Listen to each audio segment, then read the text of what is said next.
अस्सलाम वालेकुम नाज़रीन, मैं मोहम्मद असलम हुसैन सियासत.com पर आप सबका इस्तकबाल करता हूँ।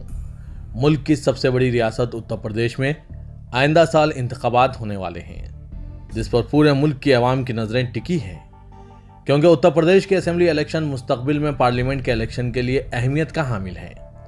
उत्तर प्रदेश इंतखाबात के लिए किसका पल्ला कितना भारी है, अवाम किसके हक में है, अवाम में कौन सी पार्टी मकबूल हो रही है, आज इन सभी बातें जानने के लिए हम इंडिया के एक मशहूर और सीनियर जर्नलिस्ट जफर आगा साहब से बात करते हैं और उन्हीं की जुबानी आने वाले यूपी इलेक्शन के हालात जानते हैं। उत्तर प्रदेश का इलेक्शन एक बहुत अहम इलेक्शन है जो आज से 3 माह बाद मार्च के महीने में यूपी असेंबली के लिए चुनाव हो रहे हैं। वो भारतीय जनता पार्टी का मुस्तकबिल भी तय करने जा रहे हैं, क्योंकि उत्तर प्रदेश हिंदुस्तान की वो रियासत है जो जहाँ से सबसे ज्यादा यानी 80 लोकसभा मेंबर्स आते हैं, और पिछले लोकसभा चुनाव में भारतीय जनता पार्टी ने उत्तर प्रदेश में लोकसभा चुनाव में स्वीप किया था। 70 से ज्यादा उनके मेंबर पार्लियामेंट जीत के आए थे। इसलिए ये कहा जा रहा है सियासी हलकों में कि अगर उत्तर प्रदेश के हाथ से गया तो बीजेपी के हाथों से दिल्ली बीजेपी गया।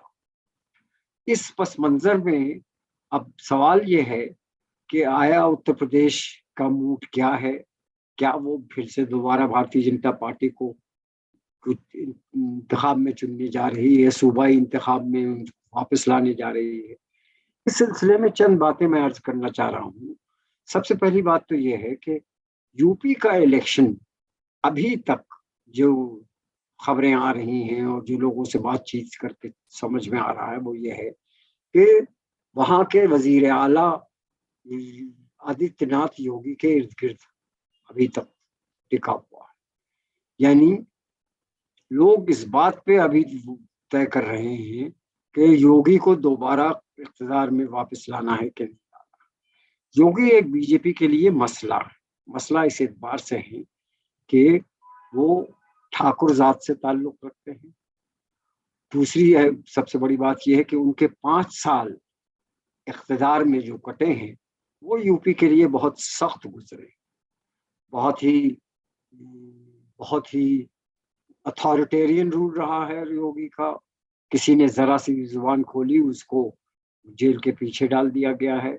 सिविल सोसाइटी, एक्टिविस्ट, जर्नलिस्ट, हर किसी को जो जिसने उनकी मुखालिफत की है वो उसको जेल में भर दी, ठूस दिया गया है। एक बात। दूसरी बात यह है कि पिछले साल यूपी उत्तर प्रदेश की आवाम पे बहुत सख्त गुजरी है। वो इसलिए कि जो कोविड की लहर यूपी में आई उसका सबसे ज्यादा असर उत्तर प्रदेश में रहा। सारे मुल्क में था लेकिन यूपी में सबसे ज्यादा रहा, और हजारों की तादाद में लोग मरे। हजारों की तादाद में लोग मरे और हुकूमत किसी किस्म की कोई मदद नहीं कर सकी। हुकूमत की तरफ से कोई बड़ा इंतजाम नहीं था, और जिस हद ये है कि एक दिन में मरने वालों की तादाद इतनी होती थी कि शहर या गांव में उनको जलाने के लिए या दफन करने के लिए जगह नहीं मिलती थी। और नौबत यह आई कि लोगों ने अपनी लाशें गंगा में, अपने अजीजों की लाशें गंगा नदी में बहानी शुरू कर दी, जिसकी तस्वीरें आई। उसका उससे लोगों में नाराजगी है कि हुकूमत ने कोई काम नहीं किया, हाथ पे हाथ धरी बैठी रही, मर गए, और उसका गुस्सा हम गुस्सा है। तीसरी बात, जब कोविड की पहली लहर आई और हिंदुस्तान में पहली बार लॉकडाउन लगा, आप वाकिफ हैं कि उत्तर प्रदेश वो रियासत है जहां गुर्बत की वजह से यहाँ के लाखों अफराद, लाखों गरीब मजदूर और टेक्निकल काम करने वाले लोग रियासत के बाहर जाके नौकरी तलाश करते हैं। जब लॉकडाउन लगा तो वो सैकड़ों मील पैदल चल के उनको घर आना पड़ा। मरकजी हुकूमत जो बीजेपी की थी और दिल्ली की हुकूमत और ये दिल्ली लखनऊ की हुकूमत यानी उत्तर प्रदेश की हुकूमत जहाँ बीजेपी का इक़्तिदार है, उन दोनों हुकूमतों ने उन पैदल चलने वालों की कोई मदद नहीं की। ये तो सूरत हाल रही कोविड की वजह से जो परेशानियां आई। और मैंने अर्ज किया कि इक़्तिदार का योगी बहुत ही मगरूर चीफ मिनिस्टर साबित हुए और इख्तिदार के नशे में उन्होंने लोगों को, अपने मुखालिफिन को बगैर कुछ सोचे समझे जेलों की सलाखों के पीछे भर दिया। तीसरी बात जो सारा हिंदुस्तान महसूस कर रहा है वो ये है कि फिलहाल बेहद सख्त महंगाई है। पेट्रोल के दाम आप वाकिफ हैं कि 100 रुपए से ज्यादा भी बढ़ चुके हैं ये। और अवाम में बेरोजगारी, खुसूसन नौजवान में बेरोजगारी बुरी तरह से छाई हुई है। कोविड और लॉकडाउन की वजह से माशियत सारे हिंदुस्तान की खराब है और उत्तर प्रदेश की माशियत अगर ये कहा जाए कि कभी को बहुत अच्छी नहीं रहती, कोई बेजा बात नहीं होगी। ये सब अवामिल हैं जिनकी वजह से योगी आदित्यनाथ नामकबूल हैं। अलावा आपने अभी देखा कि उत्तर प्रदेश में किसानों का जो जो मूवमेंट हुआ वो उसमें उत्तर प्रदेश के मगरबी इलाके में खास तौर से बहुत गहरा असर रहा और मगरबी इलाका वो उत्तर बार बीजेपी को बहुत ज्यादा सीटें मिली थी, स्वीप किया था उन्होंने। और इसी इलाके में मुस्लिम आबादी भी यूपी की काफी कसीर तादाद में। इस बार वो इलाका मगरबी उत्तर प्रदेश का जिसमें जाट किसानों का बहुत ज्यादा डोमिनेंस है, बहुत ज्यादा असर है और बहुत बड़ी आबादी है उनकी, वो भारतीय जनता पार्टी से बेहद खफा है। चौथी बात जो सबसे अहम बात है वो ये है, मैंने अर्ज किया कि उत्तर प्रदेश में जो चीफ मिनिस्टर हैं वो ठाकुर जात से ताल्लुक और उन्होंने उनके 5 साल के दौर में इन ठाकुरों का दबदबा उत्तर प्रदेश में बहुत ज्यादा रहा और ठाकुर जब भी इख्तिदार में आते हैं ये देखने में आया है कि दलित तबकों पर, पिछड़ों पर और गरीबों पे गांवों में खास खुसूसन उनके मजालिम बहुत बढ़ जाते। वाकिफ होंगे कि यूपी से दलित औरतों के रेप की खबरें बहुत आती रही हैं, बहुत ज्यादा ये खबरें आती रही हैं। हद ये है कि यूपी के एक शहर हाथरस में एक लड़की रेप किया गया, दलित लड़की थी और उसको पुलिस वालों ने जबरदस्ती उसकी लाश जला दी। आज तक बगैर माँ बाप की इजाजत के, बगैर उसकी लड़की की लाश दिखाए हुए, पोस्टमार्टम के बारे में भी खबरें हैं कि गलत पोस्टमार्टम की रिपोर्ट लगवाई गई। यानी पुलिस भी बाकायदा इन मजालिम में बराबर की शरीक रही। अब इन तमाम वजहों से गम और गुस्सा उत्तर प्रदेश में फैलता जाता योगी हुकूमत के खिलाफ। देखिए बीजेपी वो उनको बर्दाश्त, देखिए मैं इस सिलसिले में ये बता दूं आपसे कि वजीर आजम नरेंद्र मोदी साहब से योगी आदित्यनाथ नहीं थी। वो चाहते थे, ये खबरें अखबारों में खुल के आई और सियासी गलियारों में इसका चर्चा बहुत ज्यादा था, वो चाहते थे कि इलेक्शन से पहले योगी को किया जाए, लेकिन वो हटा नहीं पाए। उसकी वजह यह है कि योगी आदित्यनाथ के ऊपर, योगी आदित्यनाथ पर आरएसएस का साया है और आरएसएस उनको मोदी के बाद हिंदुस्तान में एक हिंदुत्व सियासत का ऑल्टरनेटिव के तौर पे पेश करना चाहती है और आरएसएस उनको इस बात पे राजी नहीं हुई कि उनको हटाया जाए। भी आरएसएस की कि योगी आदित्यनाथ को पूरी सपोर्ट है। यही वजह है कि वो अभी तक नहीं हट पाए अपने गैर मकबूलियत के बावजूद, जबकि नरेंद्र ने कुछ सूबों में जैसे उत्तराखंड में चीफ मिनिस्टर बदल दिए, इसी वजह से नामकबूल थे और इलेक्शन से पहले मुनासिब था बीजेपी के लिए कि दिया जाए ताकि आवाम का गुस्सा कुछ। उत्तर प्रदेश में वो नहीं हटा सके योगी के साथ उनका योगी को आदित्यनाथ योगी के सपोर्ट, आरएसएस की सपोर्ट। लेकिन जो उन्होंने ठाकुरवाद चलाया योगी ने, उससे दलित और कई बहुत सारी पिछड़ी जातियां जो थी, वो योगी आदित्यनाथ को, खास से वो गरीब तबका इन इन इन इन जातों का, वो बहुत योगी से खफा है। और यूपी का इलेक्शन मजहब के नाम पे नहीं बिल्डअप हो पा रहा है अभी तक, बल्कि जात के नाम पे, जात सबसे बड़ा फैक्टर बन। और अगर बीजेपी के खिलाफ जाता है तो उसमें बैकवर्ड कास्ट, बहुत सारी बैकवर्ड कास्ट यादवों के साथ, फिर इसके अलावा दलित दलित का एक बहुत बड़ा तबका। और यूपी वो सूबा है जहां मुसलमानों की आबादी 15% से ज्यादा है, कम से कम 15% तो है ही। वो सब बीजेपी के खिलाफ वोट डाल सकते हैं। और अभी तक जो खबरें आई हैं उससे ऐसा लगता है कि इन तीनों तबकों का, दलित, पिछड़ी जातियों की का एक बहुत बड़ा तबका यादवों समेत, और मुसलमान जो हैं वो इकट्ठा होते जा रहे हैं, और वो बीजेपी को हराने के लिए वोट करने की हिकमत अमली, खामोशी से एक हिकमत अमली बनती चली जा रही है। ये सूरत हाल है। अब इस सूरत हाल में यानी बीजेपी जो है, बीजेपी चाहते ये है कि चुनाव जो है वो योगी से हट के मोदी के नाम पे हो। इसके लिए, इस वजह से नरेंद्र मोदी जी भाग भाग के उत्तर प्रदेश जा रहे हैं। आज भी शायद वो वहीं हैं, कल भी वहीं होंगे। अक्सर रातों में भी वहां रुक के हुकूमत के बहुत सारे प्रोजेक्ट्स के इनॉग्रेशन कर रहे हैं, ताकि लोगों में एक फील गुड फैक्टर पैदा हो।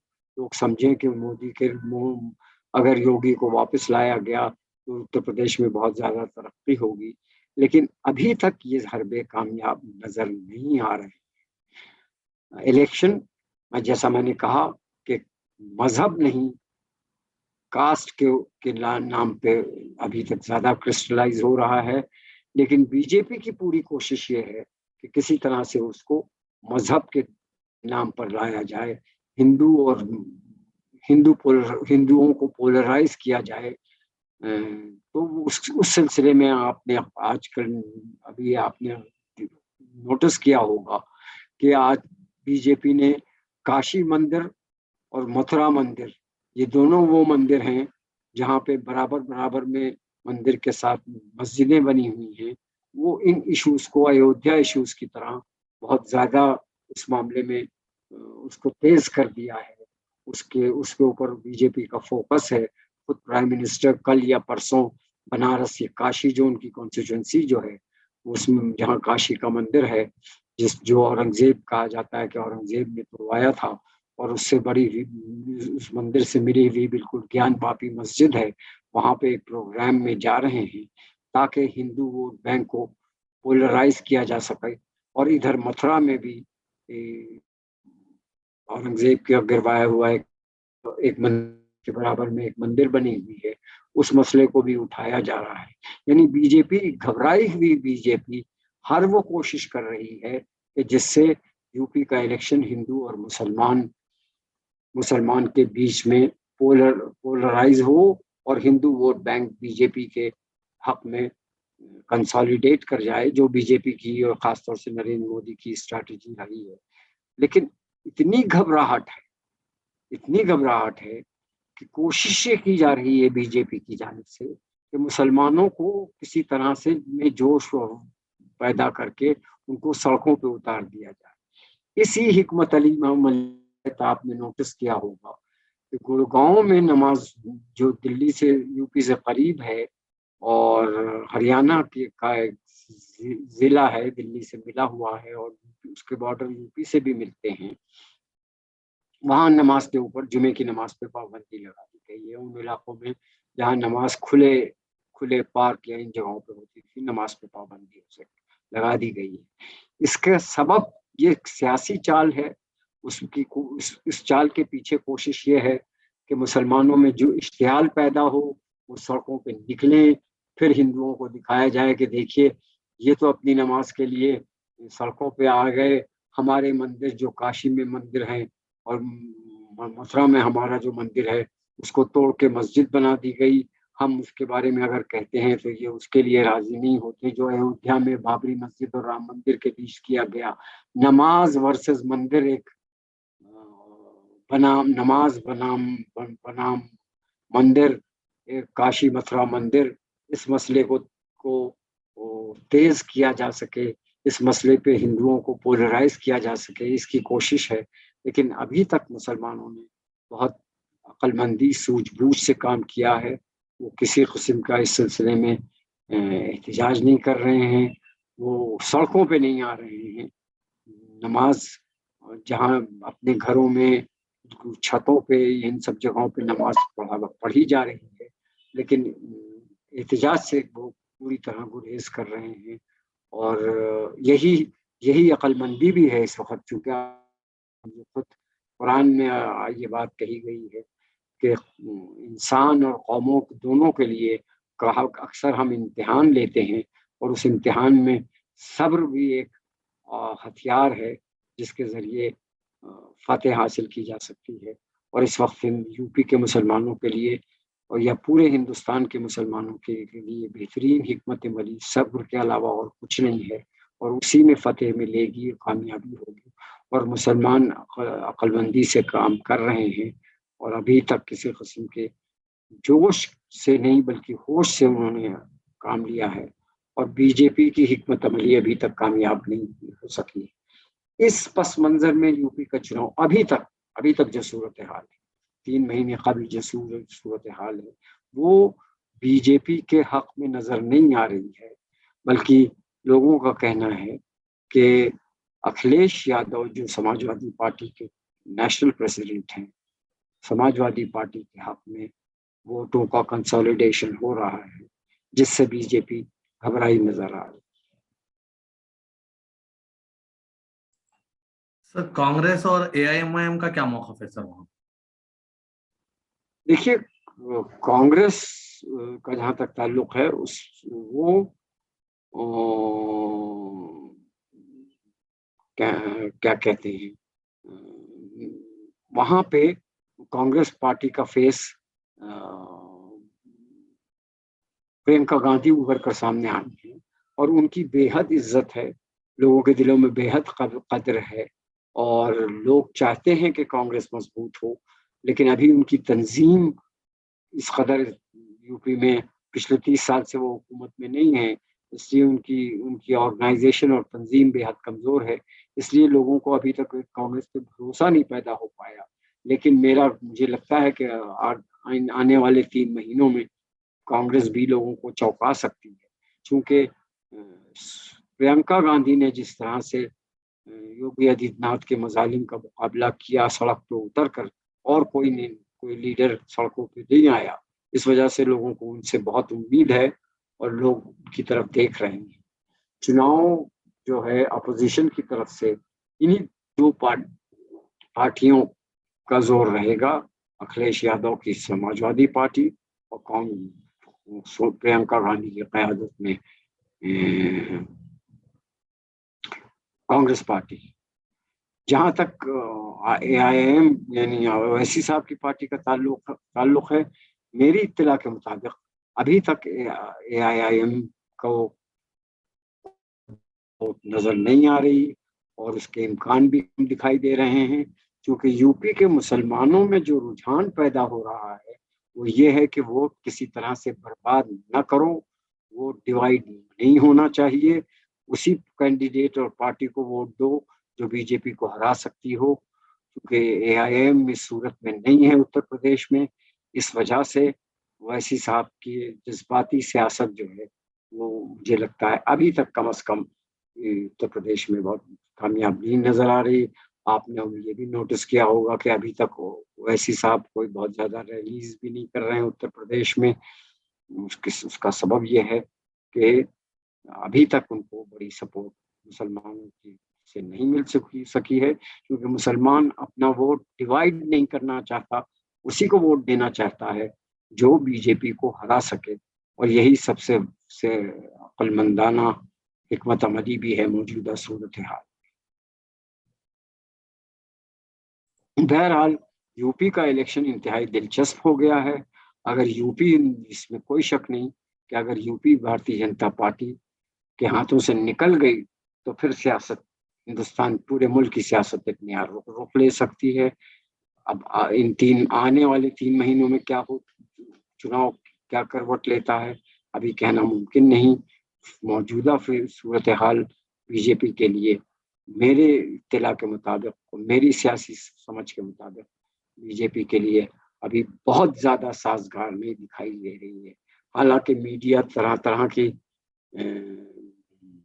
ओपिनियन पोल्स करके ये कह रहा है कि बीजेपी इख्तिदार में वापस आ जाएगी, लेकिन ये जाहिर, बिल्कुल अब जाहिर नजर अब ये बात बिल्कुल नजर आ रही है कि बीजेपी उत्तर प्रदेश में घबराई हुई है, और वो हर तरह से इलेक्शन को पोलराइज करने के लिए मुस्लिम फैक्टर खड़ा करना चाह रही है, जो अब